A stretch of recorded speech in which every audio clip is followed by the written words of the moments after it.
Hello students, welcome to CGB Mentors platform and we have started a series सपनों से selection तक, जिसमें हम आमंत्रित करते हैं रेगुलेटरी बॉडी में सिलेक्ट हुए कैंडिडेट्स के उनकी स्ट्रेटजी को जानते हैं। तो आज हमारे साथ स्पेशल गेस्ट है मिस्टर रोहित पाटिल, जिन्होंने फर्स्ट अटेम्प्ट में NABARD grade A exam clear किया है। तो सर मेरा प्राइमरी सोर्स तो CGB मेंटर ही था, क्योंकि मैंने जब नोटिफिकेशन आया तो डायरेक्टली मैंने एक हमारे ब्रांच मैनेजर जो मेरे भाई के ब्रांच मैनेजर है उनसे पूछा, तो उन्होंने मुझे रेफ़र किया। तो मैंने डायरेक्टली CGB मेंटर्स का नाबार्ड और सेबी का कॉम्बो कोर्स परचेज़ कर लिया और ज़्यादातर मैं उस पर ही रिलाई रहता था। फिर आपके जो PIB नोट्स है उसमें भी आप नाबार्ड स्पेसिफिक अलग PIB निकालते हैं, तो मैंने वो ज़्यादा पढ़े और जो GA स्पेसिफिक PIB है वो थोड़े कम पढ़े, एक या दो बार। लेकिन फाइनली मैंने रेफ़र तो आपका ही PIB मटेरियल किया था। लेकिन CGB मेंटर्स इनफैक्ट सर मुझे ऐसा लगता है कि मैं बहुत फॉर्चुनेट हूँ कि मुझे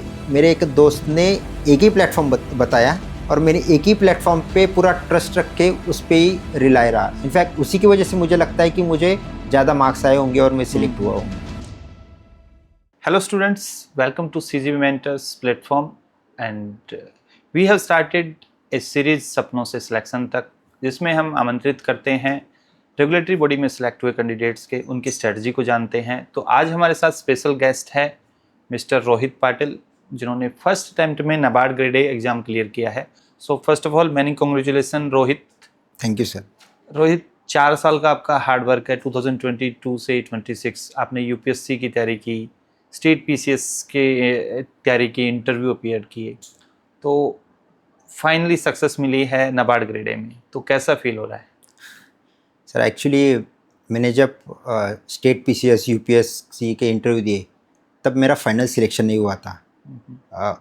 मतलब मुझे ऐसा लग रहा था कि मतलब अभी प्लान भी कुछ भी नहीं है, तो मैंने IT भी थोड़ा मतलब ध्यान उसमें शिफ्ट होने के लिए तैयारी की थी।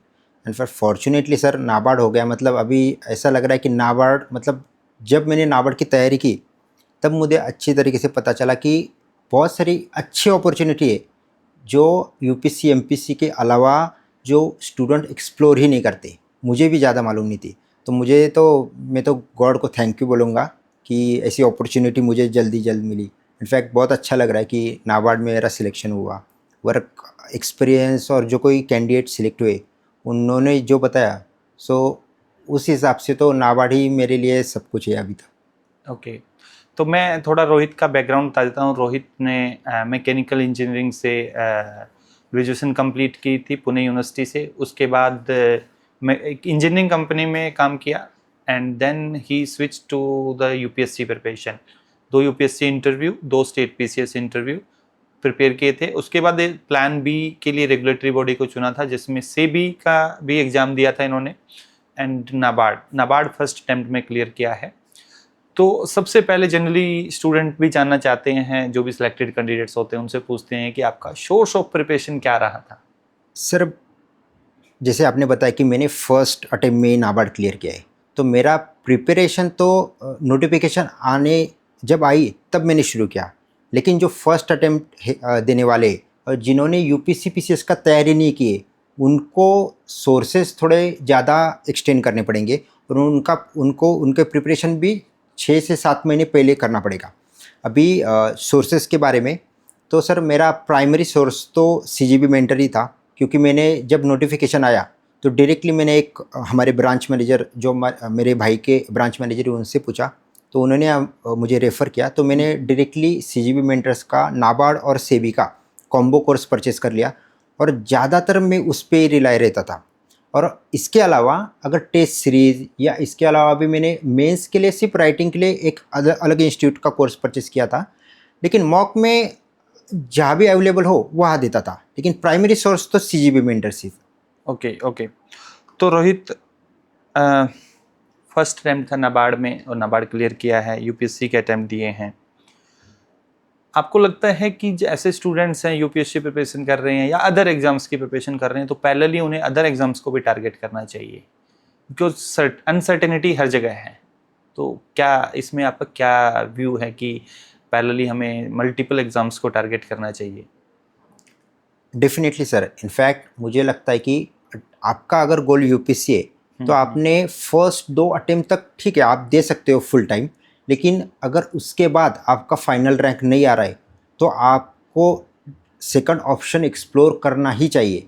और रेगुलेटरी बॉडी जो यूपीएससी के लिए तैयारी करते हैं और इंटरव्यू तक जाते हैं, तो आई थिंक उनको उनके कैलिबर को अच्छी तरीके से प्लेसमेंट लेने के लिए सिर्फ रेगुलेटरी बॉडी ही है। अदरवाइज स्टेट पीसीएस के जॉब में भी बहुत सारे चैलेंजेस रहते हैं, लेकिन रेगुलेटरी बॉडीज़ के जो जॉब प्रोफाइल है और उनकी ग्रोथ अपॉर्चुनिटी है वो बहुत ज़्यादा है और उसकी अवेयरनेस भी बहुत कम है सर। इनफैक्ट अभी आपकी कोचिंग से मैंने लिया, कई दोस्तों को मैं बोलता हूँ कि मैंने इस कोचिंग का मैंने कोर्स ख़रीदा था, तो कई लोग ऐसे बोलते हैं कि ये कोचिंग कहाँ है, लेकिन उनको राव आईएएस या मतलब आईएएस की जो कोचिंग है वो मालूम रहती है। लेकिन रेगुलेटरी बॉडी के जो एग्ज़ाम जो स्टूडेंट प्रिपेयर करते हैं उनको सीजीबी मेंटर या बहुत सारी कोचिंग जो है रेगुलेटरी बॉडी के एस्पेक्ट में वही मालूम रहती है। तो मुझे ऐसा लगता है कि बहुत सारे स्टूडेंट ने जल्द ऐसे ऑप्शंस एक्सप्लोर करने चाहिए सर। Okay okay okay. तो रोहित, जैसे यूपीएससी कॉन्सेप्ट बेस्ड पेपर आता है, जनरली यूपीएससी के एग्जाम्स कॉन्सेप्ट बेस्ड होते हैं, चाहे ऑब्जेक्टिव वाला हो, डिस्क्रिप्टिव हम कंसिडर कर सकते हैं कि थोड़ा सिमिलर टाइप का है यहाँ पे, क्योंकि ये थोड़ा सा बस डिफरेंस यही है कि यहाँ पे राइटिंग नहीं है, आपको टाइपिंग करनी होती है। यूपीएससी में आपको descriptive writing pen paper based होती है। हाँ, बट ऑब्जेक्टिव कम्प्लीटली डिफरेंट होता है। वहाँ यहाँ पर आपको फैक्ट्स, डेटा पॉइंट्स बहुत सारा रटना होता है, जैसे स्कीम्स है, पीआईबी है, बजट है, आपका एग्रीकल्चर के स्टेटिक्स में फैक्ट है। तो इसमें आपको क्या चैलेंज आया था? Because you are a UPSC aspirant, तो वहाँ पे तो आपको कॉन्सेप्ट पढ़ना होता है, इतना फैक्ट्स नहीं रटने होते। सर यूपीएससी ने तो इतना सिखा ही दिया था कि डिमांड ऑफ एग्ज़ाम पहचानने के लिए, मतलब वो आइडेंटिफाई करना बहुत इसेंशियल है। अगर आपको कौन सी भी एग्ज़ाम निकालना है तो उस एग्ज़ाम की डिमांड क्या है। और मुझे ना जल्द ही इस एग्ज़ाम की डिमांड आपके पीवाईक्यू एनालिसिस वीडियो से पता चल गया था कि मुझे एमसीक्यू अगर टॉप रैंकिंग में आना है तो एमसीक्यू फेज़ 2 में मुझे 50 में से 35 प्लस लाने ही है। अगर 35 प्लस लाने तो मुझे ज़्यादा से ज़्यादा रिवाइज करना पड़ेगा। तो चैलेंजेस डेफिनेटली कि अगर स्कीम का भी क्वेश्चन हुआ तो शैलो लेवल पे नहीं आता, फेज़ 2 में बहुत डीप लेवल पे आता है। उसके फैक्ट्स फिगर रटे हुए होने चाहिए, उसके लिए नोट्स मेकिंग बहुत इंपॉर्टेंट है। तो मैंने उस हिसाब से काम किया था। और अगर सेकंड चैलेंज और बताऊँ तो सर ऑब्जेक्टिव में ना बहुत सारे सोर्सेस है, जो मतलब मेरे ही दोस्त जो एग्ज़ाम के लिए प्रिपेयर कर रहे लास्ट 3 ईयर से नाबार्ड के लिए, वो बहुत जगह से बहुत सारे सोर्सेस को रेफ़र करते। मैं इनफैक्ट आपको थैंक यू बोलूँगा कि मैंने मतलब मेरा ध्यान नहीं गया, मैंने अदर ऑप्शन एक्सप्लोर भी नहीं किए थे। मेरा फोकस बहुत ईजी मतलब क्लियर था कि मुझे ये नोट्स दिए गए हैं, इस नोट्स को बार बार रिवाइज करना है और इस नोट्स में से ही क्वेश्चन आने वाले, दैट्स इट। और मैंने वही किया। इनफैक्ट मुझे ऐसा लगता है कि जितना आप सिंपल रखोगे तो एग्ज़ाम में भी सिंप्लिसिटी से ही आप जल्द से जल्द क्लियर करोगे। ओके। अब हम बात करते हैं फेज़ 1 फेज़ 2 प्रिपरेशन की। फेज़ 1 में आपका नॉन मेरिट सेक्शन है, क्वांट, रीजनिंग, इंग्लिश। जनरली वो सबके लिए डिफ़िकल्ट नहीं होता है। उसमें आपके आते हैं 2 पेपर मेनली, जो जहाँ स्टूडेंट चैलेंज फेस करते हैं, decision making and computer awareness.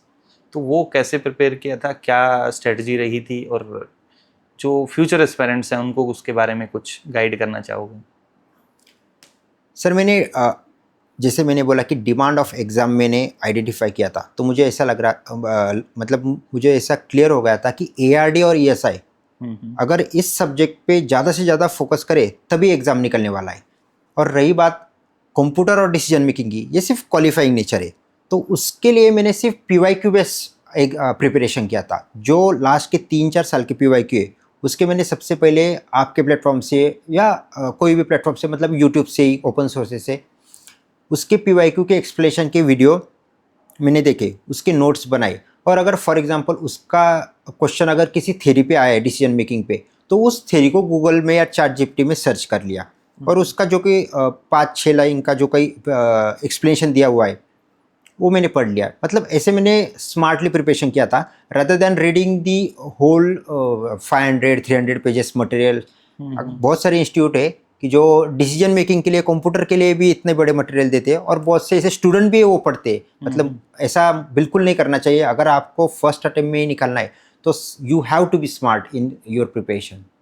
Yes. हमारे तो शायद 20-25 पेज के ही नोट्स हैं, that is enough. I think अभी 3-4 साल से हम वही प्रोवाइड कर रहे हैं, ठीक है। उसके बाद आता है मेरिट सेक्शन, जो आपका नेक्स्ट राउंड के लिए सिलेक्शन डिसाइड करता है। 40 क्वेश्चन ईएसआई के, 40 एआरडी के और जीए। इसमें दोनों, जैसे कि एआरडी में आपको स्टैटिक भी पढ़ना है, करंट भी पढ़ना है। तो सबसे पहले बात करते हैं ईएसआई की। ईएसआई में आपको स्कीम्स, पीआईबी, थोड़ा स्टैटिक पार्ट भी पढ़ना है। तो क्या स्ट्रेटजी रही थी इसके लिए? सर ईएसआई का जो स्टैटिक है वो तो मेरे यूपीएससी के कंसेप्ट जो मैंने एग्जाम प्रिपरेशन किया था उसमें बहुत कवर हो गया था, तो उसका मैंने ज़्यादातर प्रिपरेशन नहीं किया। लेकिन उसमें भी बहुत सारे ऐसे टॉपिक है जो फेज 2 के लिए, डिस्क्रिप्टिव के लिए बहुत इंपॉर्टेंट है।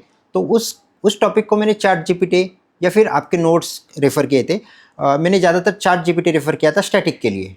लेकिन ईएसआई का जो करंट का पोर्शन है वो ज़्यादा एग्जाम में आता है, मतलब स्कीम्स, पीआईबी, उसको मैंने स्कीम्स के लिए, जैसे आपके पोर्टल, मतलब आपके कोर्स में स्कीम मिनिस्ट्री वाइज रहती है और कौन सी मिनिस्ट्री के लिए ज़्यादा स्कीम पूछी गई थी वो पीवाईक्यू एनालिसिस से मुझे पता चल गया था। तो मैंने वही सिलेक्टिवली 8-10 मिनिस्ट्री ली, उसको ही 3 to 4 टाइम्स मैंने रिवाइज़ किया था।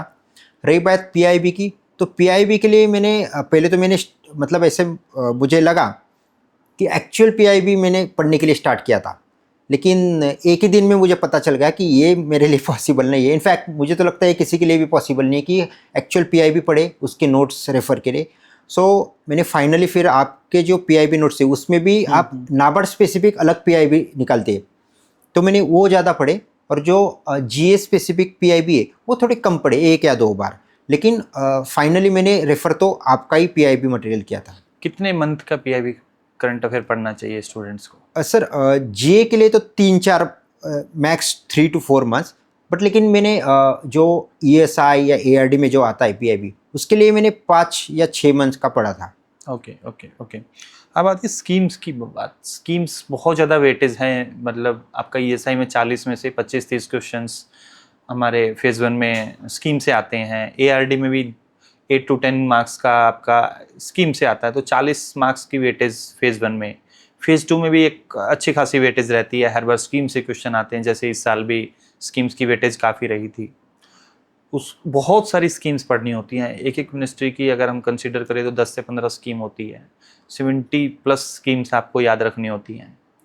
तो क्या स्ट्रेटजी थी? कैसे जनरली स्टूडेंट्स पूछते हैं कि हमें स्कीम्स के नोट्स कैसे बनाने चाहिए थे, क्या आपने नोट्स बनाए थे? तो क्या स्ट्रेटजी थी जो स्टूडेंट्स को भी गाइड करो फ्यूचर में जो प्रिपेयर कर रहे हैं? सर मैं एक्चुअली स्कीम प्रिपरेशन में मैंने एक्चुअली जो प्रिपेयर किया था, पहले तो मैं डेफिनेटली जो प्रिपेयर करता था मुझे लगा कि वो मतलब राइट डायरेक्शन में है, लेकिन बाद में मुझे पता चला कि वो सही तरीका नहीं था। मैं एक्चुअली यूट्यूब के सिर्फ स्कीम के सेशन देखता था, यूट्यूब पे कोई भी इंस्टीट्यूट के। लेकिन मुझे पता चला कि एक बार वो वीडियो देखने के बाद मतलब 3rd दिन भी अगर मुझे आप पूछोगे तो उस स्कीम में से एक फैक्ट भी मेरे मतलब ध्यान में नहीं रहती थी। सो फिर मैंने क्या किया, स्पेसिफिक सोर्सेस मैंने फिक्स किए पहले तो, कि मिनिस्ट्री ऑफ एग्रीकल्चर, और उसमें भी जो बड़े स्कीम है, फसल बीमा योजना हुई, तो उसके भी आपके नोट्स में आपने हाईलाइट किए हुए कई पॉइंट। तो उस पॉइंट को मैंने ज़्यादा से ज़्यादा बार पढ़ा। और अगर कोई स्कीम उस पीआईबी में या आपके पीडीएफ में नहीं है तो फिर मैंने वो स्कीम उस पीडीएफ में ऐड कर दी थी। मैंने स्कीम के लिए जो आप मतलब आपके मटेरियल हो या कोई भी मटेरियल हो, जिस स्कीम को मुझे लग रहा था कि वो ज़्यादा एक्सप्लेन की हुई है, तो उसके मैंने शॉर्ट नोट्स बनाए और उस शॉर्ट नोट्स को मैंने 5 से 6 बार रिवाइज़ किया था। इनफैक्ट मुझे लगता है कि अगर आप 6 बार उस नोट्स को रिवाइज़ नहीं करोगे तो डेफिनेटली उस नोट्स के भी मतलब कोई मतलब नहीं है, वो आपको एग्ज़ाम में रिटेन नहीं होगा। Okay okay okay. ईएसआई के बाद हमारे जो मेजर पार्ट रहता है फेज़ 1 के मेरिट सेक्शन में, एआरडी 40 मार्क्स इक्वल वेटेज रहती है ईएसआई के।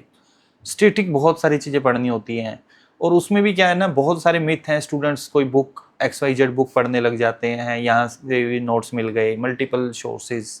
What was your strategy? Sir NABARD के लिए तो मैं ऑनेस्टली बताता हूँ, एक सिंगल बुक भी नहीं पढ़ाई मैंने तो। और इनफैक्ट मैं ये 100% बोल सकता हूँ कि कोई बुक की ज़रूरत नहीं है। डेफिनेटली अगर मैं भी एग्रीकल्चर बैकग्राउंड से नहीं हूँ, लेकिन मुझे भी पोल्ट्री, एनिमल हस्बेंड्री, ये टॉपिक मेरे लिए भी बहुत डिफ़िकल्ट है।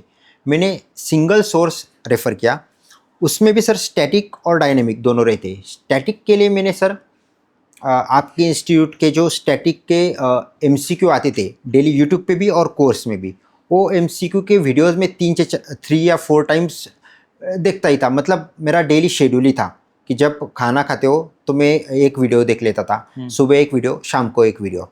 और उस वीडियो को एक्सप्लेनेशन के टाइम पे भी जो शिरीन सर है वो ज़्यादातर एमसीक्यू के अलावा भी बहुत सारा एक्सप्लेनेशन देते थे।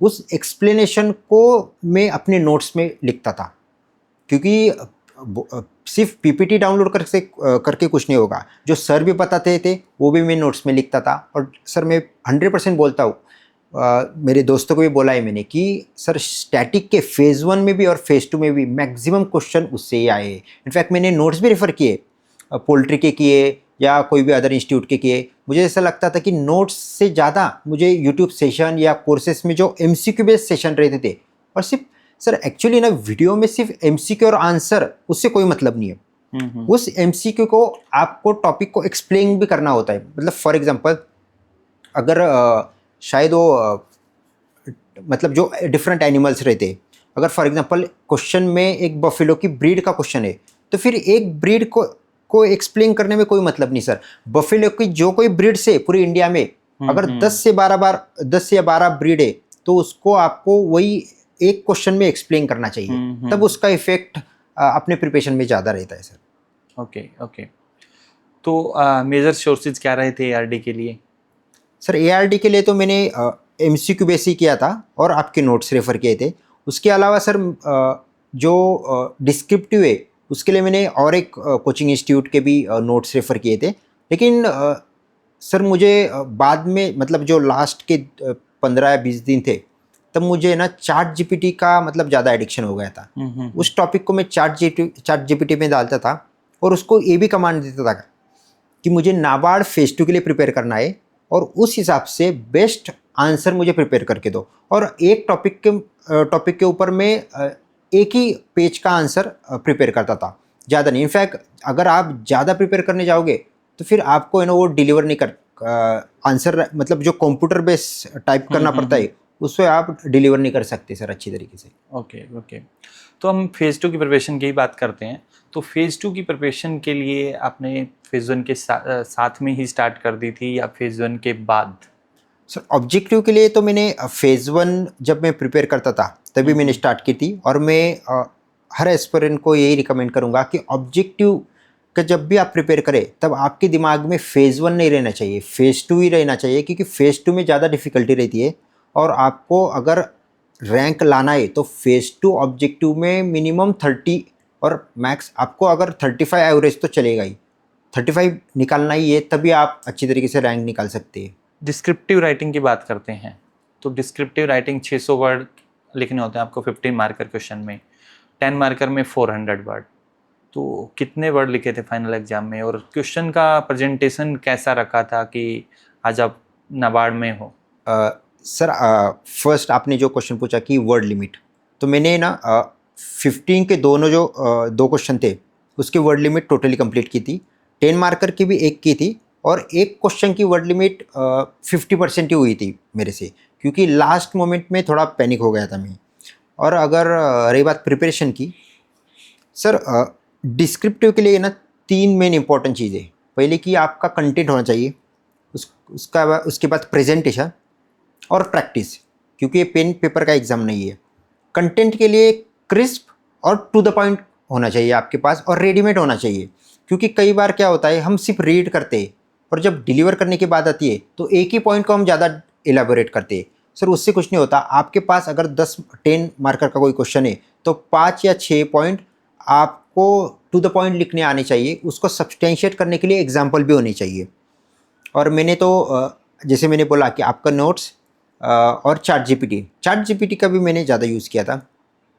अभी सेकेंडली सर प्रेजेंटेशन के बारे में मैं थोड़ा ज़्यादा बताऊंगा, क्योंकि मैंने इस पर बहुत ज़्यादा वर्क किया था, क्योंकि मेरा यूपीएससी और स्टेट पीसीएस में ना इस पर ज़्यादा स्ट्रॉन्ग होल्ड था।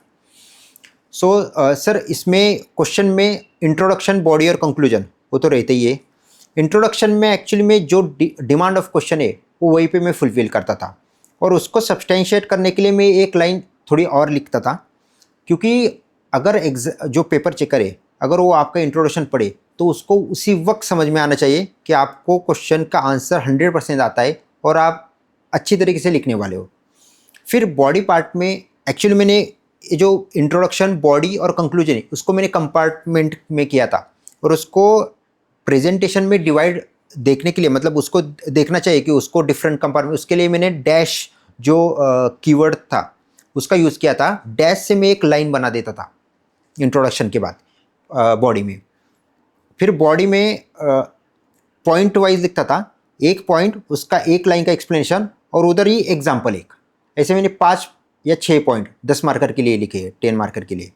उसके बाद एक केस स्टडी का मैं कैपिटल ब्लॉक्स में लिखता था कि केस स्टडी, और उसको केस स्टडीज़ में 3 या 4 लाइन में मैं इलोंगेट करता था।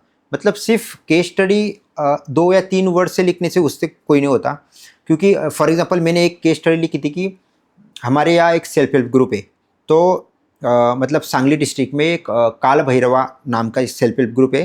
तो इस नाम के सेल्फ हेल्प ग्रुप में इस डिस्ट्रिक्ट में इतने इम्प्रूवमेंट किए, लिटरेसी इतने परसेंटेज से बढ़ी, और उसका ये मोटो था। तो ऐसे मैंने इलोंगेट किया था। और उसके बाद कंक्लूजन सर, और कंक्लूजन से पहले भी मैं वो डैश से एक लाइन बना देता था, क्योंकि वो आंसर एकदम इफेक्टिव दिखता था। और कंक्लूजन में सर लास्ट में मैं जो बड़े विजन के जो स्टेटमेंट है, लाइक विकसित भारत बाय 2047, सबका साथ सबका विकास, सो इस गवर्नमेंट मोटो से मैं क्वेश्चन की डिमांड को जोड़ देता था। तो इस हिसाब से मैंने हर एक क्वेश्चन को लिखा है। सिर्फ एक 10 मार्क का क्वेश्चन मुझे इफेक्टिवली डिलीवर मतलब किया नहीं मैंने। Okay okay. इसके बाद इंग्लिश डिस्क्रिप्टिव की बात करते हैं। 100 मार्क्स बहुत इम्पोर्टेंट सेक्शन है। लेटर आता है, राइटिंग आता है आपका, उसमें ऐसे लिखना होता है, तो क्या स्ट्रेटजी थी? सर इंग्लिश के लिए तो मैंने प्रैक्टिस की थी। उसको इम्पॉर्टेंट है आपको ग्रामर चेक करना आना चाहिए, क्योंकि इंग्लिश का कंटेंट तो आपको न्यूज़पेपर रीडिंग से आ जाएगा। अगर आप पीआईबी या न्यूज़पेपर डेली पढ़ते हो तो फिर आपको उसको इतनी डिफ़िकल्ट नहीं आएगी।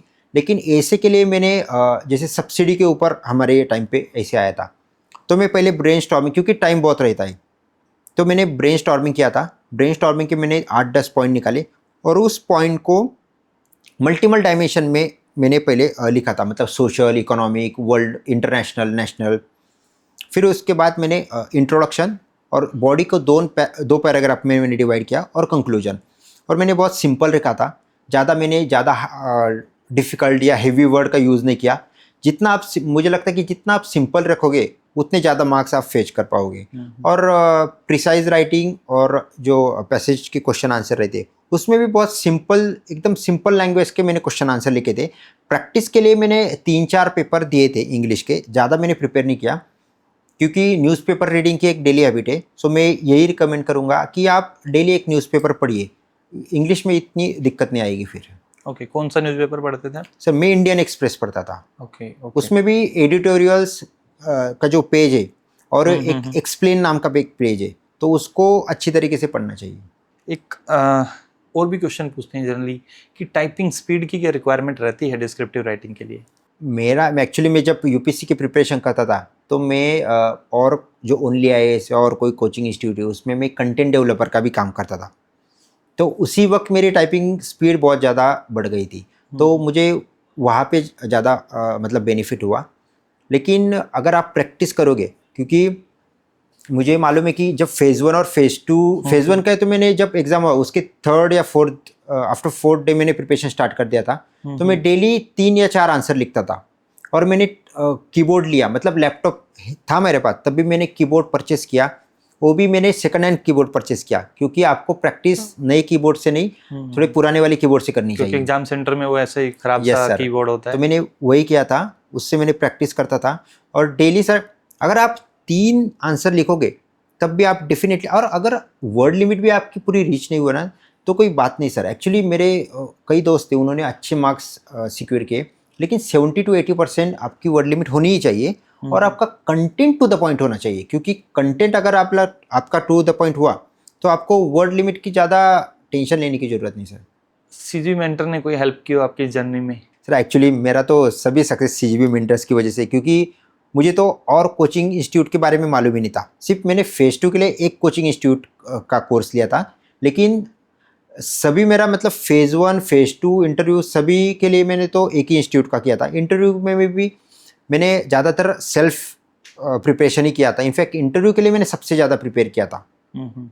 लेकिन सीजीपी मेंटर्स, इनफैक्ट सर मुझे ऐसा लगता है कि मैं बहुत फॉर्चुनेट हूँ कि मुझे मेरे एक दोस्त ने एक ही प्लेटफॉर्म बताया और मैंने एक ही प्लेटफॉर्म पे पूरा ट्रस्ट रख के उस पर ही रिलाय रहा। इनफैक्ट उसी की वजह से मुझे लगता है कि मुझे ज़्यादा मार्क्स आए होंगे और मैं सिलेक्ट हुआ होऊंगा। यस, मैं भी ये जनरली स्टूडेंट को यही रिकमेंड करता हूँ कि आप चाहे कहीं से भी पढ़ रहे हैं, आप एक ही प्लेटफॉर्म को पढ़ो, उसको मल्टीपल टाइम रिवाइज करो। Multiple time revision is the key, क्योंकि इतनी सारी चीज़ें रटनी होती हैं आपको, क्योंकि यहाँ पे फैक्ट वाला क्वेश्चन आता है, सीधा से आपको रटना ही पड़ता है। स्कीम हो गई, पीआईबी होगी, बजट हो गया, कुछ इकोनॉमिक सर्वे है, स्टेटिक पार्ट है। तो जितना ज़्यादा बार पढ़ोगे, क्वेश्चंस को पढ़ोगे, क्वेश्चंस अटेम्प्ट करोगे, तो उतना ही ज़्यादा आप रिटेन कर पाओगे और एग्जाम में परफॉर्म कर पाओगे। इसके बाद एक और जनरली हमारी एक ब्रह्मास्त्र सीरीज के बारे में बात करते हैं, बहुत सारे स्टूडेंट्स के बीच में भी सोशल मीडिया प्लेटफॉर्म पे भी डिस्कशन चलता है। तो you are in the NABARD finally, तो what is your feedback about our Brahmastra series? Sir Brahmastra series और टॉप 100 सीरीज, ये दोनों ही शायद आपकी ना? हाँ। सर मैंने लास्ट के जो 2-3 दिन है उसमें मैं वही वीडियो बार बार रेफर करता था, क्योंकि मुझे पता लग गया था, क्योंकि आपने जो टॉप 100 क्वेश्चन निकाले वो बहुत डिस्ट्रीब्यूटेड और PYQ बेस्ड निकाले थे और उसका एक्सप्लेनेशन भी दिया था। तो मैंने वही वीडियो 3 या 4 बार लास्ट के 15 या 20 दिन में देखे थे। तो इनफैक्ट मुझे ऐसा लगता है कि अगर आप आखिर के मतलब लास्ट के दिनों में जो क्वेश्चन आने की ज़्यादा प्रेडिक्शन ज़्यादा है, मतलब वो आने की संभावना ज़्यादा है, अगर आप उसी क्वेश्चन और आंसर को ज़्यादा बार रिवाइज करते हो तो मुझे लगता है कि आपका वहाँ पे भी परफॉर्मेंस बहुत ज़्यादा होगा। इनफैक्ट बहुत ज़्यादा हेल्प हुई है आपके वो टॉप 100 ब्रह्मास्त्र सीरीज़ की सर। ओके रोहित, अब आते हैं इंटरव्यू। ऐसा नहीं है कि फेज़ 2 निकाल लिया तो आपका सिलेक्शन कंफर्म हो गया। इंटरव्यू के भी 50 मार्क्स हैं, बहुत इम्पोर्टेंट है इंटरव्यू भी, आपके सिलेक्शन जर्नी का पार्ट है। बहुत सारे स्टूडेंट फेज़ 2 में रहने के बाद भी due to less interview marks बाहर हो जाते हैं। तो इंटरव्यू को भी किसी भी स्टूडेंट को हल्के में नहीं लेना चाहिए, पहली चीज़ तो। और क्या स्ट्रेटजी रही थी, कैसे प्रिपेयर किया था, और इंटरव्यू एक्सपीरियंस क्या था आपका NABARD बोर्ड के साथ? इस बार एक बेनिफिट था कि ऑफलाइन हुआ था। सर एक्चुअली जब मेरा फेज़ 2 क्लियर हुआ उसके बाद मैंने जो मेरे दोस्त थे जिन्होंने एग्ज़ाम दिया था और 1-2 ने एग्ज़ाम निकाला था, सो उनसे मैंने बात की, तब मुझे पता चल गया था कि इंटरव्यू में अगर आपको मार्क्स मिले 90% सिलेक्शन होने के तभी ज़्यादा चांसेस रहते हैं, क्योंकि इंटरव्यू में आपको ज़्यादा से ज़्यादा परफॉर्म करना होता है। जिस दिन मेरा इंटरव्यू था उस दिन शायद मैं और एक और कर्नाटक की शायद एक लड़की है, सो हम दोनों ही सिलेक्ट हुए, बाकी कोई भी नहीं सिलेक्ट हुआ। और रही बात सर इंटरव्यू की, मैंने बहुत ज़्यादा प्रिपरेशन की। इनफैक्ट मैं ये कहना चाहता हूँ कि मैंने फेज़ 2 से ज़्यादा मैंने इंटरव्यू का प्रिपरेशन ज़्यादा किया है। सर इंटरव्यू के लिए मैंने सिर्फ मॉक्स इंटरव्यू पे रिलाई नहीं रहा था, मतलब सिर्फ मेरे दोस्त थे तो सिर्फ मॉक देते थे। सिर्फ मॉक देने से आपका परफॉर्मेंस इंक्रीज़ नहीं होगा सर। सबसे पहले मैंने कंटेंट और नॉलेज अपना इम्प्रूव किया। उसके लिए मैंने बहुत ज़्यादा नोट्स बनाए और वो नोट्स में मैंने सबसे पहले NABARD एनुअल रिपोर्ट वो 2 या 3 बार पढ़ा, उसके नोट्स बनाए। फिर state focus paper, then PLP report जो डिस्ट्रिक्ट वाइज रहे थे, तो मैंने जलगांव का और पुणे का दोनों का PLP रिपोर्ट अच्छी तरीके से पढ़ा, उसके नोट्स भी बनाए। और ज़्यादा जो हाईलाइट करने वाले स्कीम है जो हमारे डिस्ट्रिक्ट में, जो स्टेट में, उसको मैंने अच्छी तरीके से उसको इन डेप्थ उसकी नॉलेज ले ली। जैसे जीवा प्रोग्राम जो फेमस प्रोग्राम है, या रिसेंटली ग्रिप प्रोग्राम NABARD का चला हुआ है, तो फिर ये प्रोग्राम के बारे में ज़्यादा से ज़्यादा मैंने इंफॉर्मेशन कलेक्ट की। सेकेंडली सर उसमें मैंने क्या किया, फिर जलगांव के जो DDM है, डिस्ट्रिक्ट डेवलपमेंट मैनेजर, उनसे मैंने बात की, उधर उनके ऑफिस में मैंने विजिट की, तो उनके इंसाइट मुझे मिले। फिर उसके बाद तो वो थोड़े बिजी थे, तो मैंने रिटायर्ड DDM को वेबसाइट से उनका नंबर लिया। फिर उनसे तो मैं डेली बात करता था, उनके इंसाइट्स को भी मैं नोट्स में लिखता था। और फिर बाद में मुझे ऐसा लगा कि कई सारे ऐसे क्वेश्चन रहते जो PYQ मतलब जो प्रीवियस ट्रांसक्रिप्ट है उससे आप एनालिसिस करके आप ऐसे निकाल सकते हैं कि मुझे कौन सी क्वेश्चन पूछने की ज़्यादा संभावनाएं। जैसे आखिरी में ना जो आर गांधी सर थे, डिप्टी गवर्नर आरबीआई के, जो हमारे इंटरव्यू ले रहे थे, वो सभी को एक क्वेश्चन पूछ रहे थे कि आपको हमसे कुछ सजेशन है क्या, यो हर कैंडिडेट को वो पूछ रहे थे। मैंने उस क्वेश्चन का आंसर पहले से ही डिसाइड कर लिया था, और वो मैंने डीडीएम से ही कंसल्ट करके, क्योंकि मुझे क्या बोलना है कुछ नहीं। जैसे मैंने डीडीएम को मैंने पूछा कि आपको जो वर्क प्रोफाइल है उसमें क्या डिफ़िकल्टी आती है, एक्चुअल इश्यूज़ क्या है ग्राउंड लेवल पे। सो उन्होंने भी मुझे बताया कि NABARD as a implementing agency नहीं है, हम सिर्फ फंड लाते, हम सिर्फ प्रोग्राम डिज़ाइन करते, एक्चुअल इम्प्लीमेंटेशन स्टेट डिपार्टमेंट या एनजीओ सेल्फ हेल्प ग्रुप करते। तो उन्होंने मुझे सजेशन दिया था कि हमें ऐसे ट्रेनिंग इंस्टीट्यूट डेवलप करने चाहिए जो लोकल लेवल पे होने चाहिए, जो ये सेल्फ हेल्प ग्रुप, एफपीओ, उनको डिसेंट्रलाइज लेवल पे ट्रेनिंग दे सके। तो ऐसे सजेशन मैंने वहाँ दिए थे, लेकिन मुझे डीडीएम से इंटरेक्ट करके पता चला ऐसे इंटरेक्शन बहुत ज़रूरी है। और मुझे ऐसा लगता है कि ऐसे जो सिलेक्ट हुए, जो नाबार्ड में एक्चुअल वर्क करते, अगर उनके इनसाइड आपके इंस्टीट्यूशन या आपके प्लेटफॉर्म से अगर इंटरव्यू प्रिपेयर कर रहे, अगर उनके पास आ जाए तो डेफिनेटली उसका भी फ़ायदा होगा सर। थर्डली सर, मैंने मॉक इंटरव्यू दिया। मॉक में बहुत टाइम लिमिट का रेस्ट्रिक्शन रहता है सर, 30 मिनट या 40 मिनट्स। मैंने 1-2 जगह दिए, फिर उसके बाद मैंने अपने सेल्फ इम्प्रूवमेंट के लिए मैंने एक यूट्यूब चैनल भी शुरू किया। मतलब कोई कमर्शियल नहीं, सिर्फ मैं अपने वीडियो बनाता था। और सर मैंने 20 या 25 वीडियो बनाए डिफरेंट टॉपिक के, नाबार्ड बैलेंस शीट के ऊपर बनाया, डिफरेंट प्रोग्राम्स के ऊपर, क्लाइमेट चेंज और नाबार्ड के ऊपर। और सर उसमें से 2 वीडियो में से डायरेक्टली क्वेश्चन मुझे इंटरव्यू में पूछे गए, तो उसका भी फ़ायदा हुआ। फिर उसके बाद सर जो बायोडेटा रहता है सर, उसका हर एक वर्ड आपको बहुत सोच समझ कर ही डालना होता है। जैसे मैंने अभी कई लोग बहुत सारे कोर्सेज डालते हैं उसमें कि कहीं से भी कोई इंस्टीट्यूट के, ज़्यादातर लोग है ना हर सेकंड कैंडिडेट जो सिलेक्ट हुआ है उनसे रेफ़र करते हैं और वो अपने बायोडाटा में डायरेक्टली मेंशन कर देते हैं। फिर मैंने ऐसा किया कि मेरे एज अ मैकेनिकल इंजीनियर और मैंने टेक्नोलॉजिकल डोमेन में ज़्यादा काम किया है, तो फिर मैंने एक मॉडर्न फार्मिंग के रिलेटेड किसी फील्ड में मैं सोच सकता हूँ, और अगर ऐसा कोर्स में कर सकता हूँ, वर्कशॉप अटेंड कर सकता हूँ, तो मैंने ऐसे एक्सप्लोर किया। फिर मुझे ऐसा पता चला कि हाइड्रोपोनिक फार्मिंग ये बहुत एडवांस और मॉडर्न फार्मिंग है, तो उसका मैंने वर्कशॉप अटेंड किया। उसके बाद मैंने एक्चुअल जहाँ हाइड्रोपोनिक फार्मिंग हो रही है पुणे में, वहाँ विजिट की, वहाँ के भी मैंने इंसाइट लिए और वो मैंने इंटरव्यू में डायरेक्टली बताए। इनफैक्ट मुझे ऐसा लगता है कि मैंने ये जो प्रिपरेशन किया है इंटरव्यू का सबसे ज़्यादा किया है, तो उसी की वजह से मेरा सिलेक्शन ज़्यादा होने की परसेंटेज। देखो क्या होता है कि ना सारे कैंडिडेट वेल प्रिपेयर्ड आते हैं, तो बोर्ड के पास होता है कि कौन एक कैंडिडेट दूसरे से बेटर है, तो उसी को सिलेक्ट करेंगे। एंड आपने इतनी मेहनत की दैट फाइनली आज आप नाबार्ड में हो। तो ये जितने भी फ्यूचर एस्पायरेंट्स हैं, तो you can learn from the Rohit how much hard work he did for the interview. और ऐसे एक्स्ट्रा ऑर्डिनरी स्टेप्स आपको लेने होंगे अगर आपको प्रूव करना है अपने आप को इंटरव्यू में, और तभी बोर्ड इम्प्रेस होता है ऐसी चीज़ों से। सर और एक बात, एक्चुअली मेरा सिलेक्शन होने के बाद मुझे बहुत सारे डीएम आए, बहुत सारे स्टूडेंट मतलब इतने बड़े बड़े पैसेज के क्वेश्चन मुझे पूछते हैं कि ये कहाँ से किया, वो कहाँ से किया। मुझे ऐसा सजेशन करना है कि सर आप कोचिंग इंस्टीट्यूट को ब्लेम या कोई अच्छा है बुरा है उसके बारे में सोचो ही मत। आपका पास होना, आपको क्लियर होना भी बहुत इंपॉर्टेंट है। अगर आपको लगता है ना कि इस कोचिंग को पैसे देकर आपको सब मिल रहा है, तो परचेस ले लेना चाहिए। मतलब सेल्फ स्टडी करके, ज़्यादा इलोंगेट करके, ज़्यादा दिमाग को क्यों डिफ़िकल्टी बनाना नहीं चाहिए। डायरेक्टली परचेस कर लो, और ठीक है डेफिनेटली आपको फ़ायदा होगा अगर आप उसको रिलीजियसली फॉलो करोगे तब, क्योंकि लोग सिर्फ परचेस करते, उसको फॉलो नहीं करते। डेली एमसीक्यू मैंने सर डेली मैंने 300 to 400 एमसीक्यू सॉल्व किए। इतने मुझे नहीं लगता ज़्यादा लोग सॉल्व करते भी होंगे। सो अगर आप ज़्यादा प्रैक्टिस करोगे और एक सोर्स को लिमिट करोगे तो डेफिनेटली आप सक्सेसफुल जल्द से जल्द होगे। ओके रोहित, जो फ्यूचर एस्पायरेंट्स हैं उनके लिए क्या एडवाइस होगी? तो उससे पहले एक और क्वेश्चन पूछना चाहूँगा मैं। यूपीएससी में इंटरव्यू स्टेज पे आके ना मतलब नहीं सिलेक्शन होता तो थोड़ा दुख होता है, फिर स्टेट पीसीएस में सीएपीएफ का भी इंटरव्यू दो, तो एक ना मल्टीपल जगह पे मतलब जब सिलेक्शन नहीं होता है तो एक थोड़ा सा अंडर कॉन्फिडेंट फील करने लग जाता है, कोई भी है, मतलब it is a human nature also.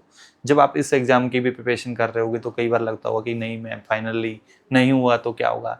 तो एक स्ट्रेस होता है, चाहे आप एग्ज़ाम में बैठे हो या आप इंटरव्यू की प्रिपरेशन करने जा रहे हो तब। तो वो उस सिचुएशन को कैसे हैंडल किया था और अपने आप को मोटिवेट कैसे किया इस सिचुएशन में? सर एक्चुअली अंडर कॉन्फिडेंट नहीं, मैं तो डिप्रेशन में ही था। मतलब जब मेरे कंटिन्यूअस फेलियर आ रहे थे तो मुझे ऐसा लगता है सर आपका है ना प्लान भी बहुत अच्छा और रेडी होना चाहिए। मतलब मेरा नाबार्ड एज अ प्लान भी था, मैं आईटी में शिफ्ट हुआ था, तो मुझे ना आईटी की मतलब आईटी में मुझे अच्छी तरीके से पैकेज भी मिल गया था। उस हिसाब से मुझे मेरा माइंड बहुत फ्री हो गया था। अगर आप रिपीटेड फेल्योर आ रहे हैं आपको, तो मुझे ऐसा लगता है कि आप कोई अलग डोमेन चूज़ करो, उसमें ना पार्ट टाइम या कोई भी जॉब करो। क्योंकि क्या होता है कि हमारा माइंड बहुत ज़्यादा रेस्ट्रिक्टेड हो जाता है जब हम कंटिन्यूस एक ही एग्ज़ाम के लिए तैयारी करते हैं। और मेरा ऐसा हुआ कि सर कि मैंने नाबार्ड से ज़्यादा मैंने सीबी का प्रिपेयर किया, लेकिन मेरा सीबी नहीं हुआ, नाबार्ड हुआ। सो कई बार सर अनप्रेडिक्टेबिलिटी रहती है और आपको रिस्क तो लेना ही चाहिए, क्योंकि सिर्फ एग्ज़ाम ही नहीं सर, लाइफ में अगर आप रिस्क नहीं लोगे तो कहीं भी सक्सेसफुल होने के लिए कोई भी ज़्यादा आपको चांस नहीं मिलेगा सर। रिस्क तो लेना ही पड़ेगा। और मोटिवेशन के लिए सर एक्चुअली मैं ज़्यादा यूट्यूब पे सर ऐसा सर्च करता था कि नाबार्ड की सैलरी क्या है, नाबार्ड में पर्क्स क्या है, और ऐसे बहुत सारे वीडियो है। इनफैक्ट मुझे थोड़ा मोटिवेशन भी मिलता था कि चलो भाई अच्छी लाइफ है, अच्छा सैलरी है। और अगर मुझे किसी रात या किसी दिन ऐसा लगा तो मैं एक वीडियो देख लेता था, अच्छी तरीके से मोटिवेशन आ जाता था, फिर से पढ़ाई में लग जाता था सर। Okay, okay. आपकी लंबी प्रिपरेशन जर्नी रही है, तो इस दौरान काफ़ी लाइफ में एक्सपीरियंसेस आते हैं कि कहीं पर आपने मिस्टेक की हो प्रिपरेशन में। तो ऐसे कोई एक्सपीरियंस जो स्टूडेंट्स, फ्यूचर स्टूडेंट्स को शेयर करना चाहोगे?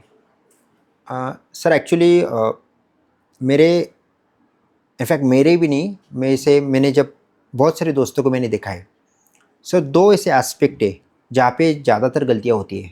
फर्स्ट जो कंटेंट एग्ज़ाम रिलेटेड है, और सेकंड जो एग्ज़ाम रिलेटेड नहीं है। फर्स्ट सर जो एग्ज़ाम रिलेटेड है उसमें सर पीवाईक्यू का एनालिसिस, सिंगल सोर्स को रेफ़र ना करना और मल्टीपल रिवीजन ना करना, ये इतनी बड़ी मिस्टेक है। अगर आप ये नहीं करोगे तो आपका सिलेक्शन 10, 15, 20 साल में नहीं होगा सर। आपको एक ही सोर्स को रेफ़र करना है, मल्टीपल टाइम्स करना है, पीवाईक्यू का एनालिसिस करना है, और आपको ट्रस्ट रखना है। जो सोर्स आप रेफ़र करने उसमें उसको आपको ट्रस्ट रखना है कि इसके जो कंटेंट दिया है उसी में से ही क्वेश्चन आने वाले हैं। और सेकेंडली सर जो मुझे ऐसा लगता है कि जब मैं प्रिपरेशन करता था जर्नी, तो मैंने दो एस्पेक्ट पे ज़्यादातर काम किया है। एक सर इमोशनल इंटेलिजेंस की, और सेकेंडली सर एडवर्सिटी क्वेश्चन। मतलब आपके इमोशन आपके कंट्रोल में होने चाहिए। आपको अगर आपका जो भी गोल है, अगर आपको उसमें सक्सेसफुल होना है, emotional intelligence is the most important sir. और सेकेंडली सर एडवर्सिटी क्वेश्चन, मतलब कोई भी एडवर्स सिचुएशन आए, मैं मेडिटेशन करता था, मैं बहुत सारे पॉडकास्ट देखता था कि ऐसे जो सेल्फ हेल्प बुक्स है वो मैंने पढ़े, और उससे मैंने एडवर्सिटी क्वेश्चन भी इम्प्रूव किया। मतलब कोई भी एडवर्स सिचुएशन आए, किस हिसाब से हमें स्टेबल पीसफुल रहना है, और आपके माइंड और हार्ट को बहुत कंट्रोल करके आपको अपने जो ऑर्गन से माउथ या आई उसको कैलिब्रेट करना है। मतलब इस पर मैंने ज़्यादा काम किया, और मुझे ऐसा लगता है कि जो मैंने ये काम किया है सभी एंगल पे, उसका इम्पोर्टेंस बहुत ज़्यादा है मेरे सक्सेस में sir. Okay, okay. So thank you Rohit for these wonderful insights, और ये हमारे फ्यूचर एस्पायरेंट्स हैं उनको बहुत हेल्प करेंगे, क्योंकि आपने थोड़ा इन डेप्थ और बहुत डिफरेंट टाइप के इंसाइट्स दिए जो जनरली कोई करता नहीं है इस प्रिपरेशन जर्नी में। So it will be very helpful for the future aspirants, and many congratulation, and I wish you good luck for your future journey at NABARD. And thank you for watching this series सपनों से selection तक। जुड़े रहिए और preparation करते रहिए, आगे अगले साल आप भी सीरीज का पार्ट हो सकते हैं। Thank you. Thank you sir.